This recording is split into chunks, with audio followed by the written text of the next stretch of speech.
ଏବେ ଏବେ ଆସିଲା ରେସନ କାର୍ଡଧାରୀଙ୍କ ପାଇଁ ଖୁସି ଖବର। ମାଗଣା ମିଳିବ ଗ୍ୟାସ୍ ସିଲିଣ୍ଡର ସହିତ ଚୁଲା।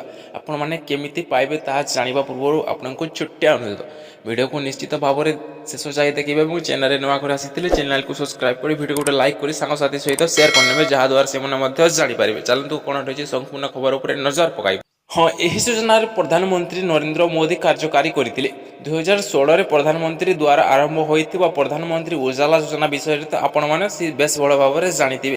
ଏହି ଯୋଜନାରେ ପେଟ୍ରୋଲିୟମ ଓ ପ୍ରାକୃତିକ ଗ୍ୟାସ ନିୟନ୍ତ୍ରଣ ଦ୍ୱାରା ଆରମ୍ଭ ହୋଇଥିବା ପ୍ରଧାନମନ୍ତ୍ରୀ ଉଜ୍ଜ୍ୱଲା ଯୋଜନା ମାଧ୍ୟମରେ ଦେଶର ଗରିବ ଓ ମହିଳାମାନଙ୍କୁ ବର୍ଷକୁ 3ଟି ଗ୍ୟାସ୍ ସିଲିଣ୍ଡର ମାଗଣାରେ ଦେଇଥିଲେ ସରକାର।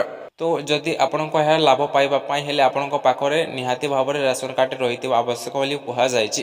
ଏହା ପାଇବା ପାଇଁ ହେଲେ ଆପଣଙ୍କ PMWY ଉଜ୍ଜ୍ୱଲା ଯୋଜନାଟି ରହିଅଛି ସେଇଟାରେ ଆପଣଙ୍କୁ ଅନଲାଇନ୍ କରିବା ପାଇଁ ପଡ଼ିବ। ତାହାଦ୍ୱାରା ଆପଣଙ୍କ ଯେଉଁ ପାଖରେ ଡିଷ୍ଟ୍ରିବ୍ୟୁଟର ଅଫିସଟି ଅଛି ସେଇଟାରେ ଆପଣ ଚାହିଁଲେ ଯୋଗାଯୋଗ କରି ମଧ୍ୟ ପାଇପାରିବେ। ଏହାପରେ ଆପଣ ଯେକୌଣସି କମ୍ପାନୀର LPG ଗ୍ୟାସ୍ଟି ମଧ୍ୟ ନେଇପାରିବେ, ଯାହା ରହିଛି HP, ଇଣ୍ଡିଆନ୍, ଭାରତ ଗ୍ୟାସ୍ଟି ମଧ୍ୟ ରହିଅଛି।